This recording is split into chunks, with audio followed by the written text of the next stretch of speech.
What's up, you guys? Today we're taking a look at Reactor Fusion, a brand new budget game that just hit PlayStation VR2 this week. It's a match 3 puzzle game, and maybe you don't know what that means, but I'm betting you've already played one at some point in your life. Bejeweled, Candy Crush, Zuma, these things are everywhere on tablets and cell phones. So how does such a basic mobile-style game translate to VR?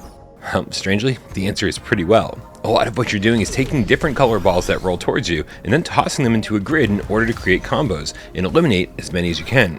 You've got to think fast because the balls never stop coming, and if too many hit the floor, it's game over. Adding to the stress is the fact that you've got to be super precise to make the balls land exactly where you want them to. I'd say for the most part the Sense controllers are up to the task here, but quite a few of my throws fell short. In fact, if there was a perfect place for my ball to land, it would land one space to the left or right, or really anywhere else. But seriously, I do think this was my fault, and I got a little bit better at it over time. To make matters worse, you're also tasked with combining colors to create new colors, and I'm sorry to report that yellow and blue no longer make green.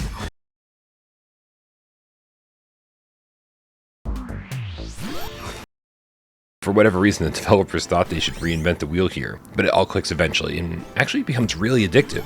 Now the cool thing is that between these puzzle sections, you've actually got some freedom to explore the reactor, and basically, it expands over time like a mini Metroidvania. The in-game store will introduce new mods to purchase that make your life easier during the match sections, but it also sells stuff like an axe, a wrench, or cranks, all of which give you access to new areas. The reactor looks pretty great, with really high-res environments, fast frame rates, and no reprojection in sight. There's leaderboards if you care about that kind of stuff, a platinum trophy.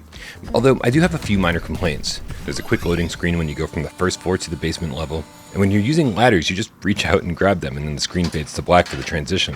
Oh, and it drove me crazy that there's no sound coming from the balls as they roll towards you. I mean, any kind of alert that they're about to hit the floor and cause you to lose the game would have been great.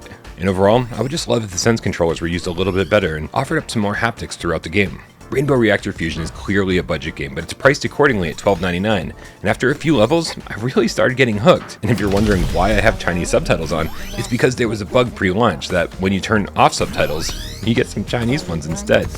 And, well, I'm stubborn. 2 out of 3 paws.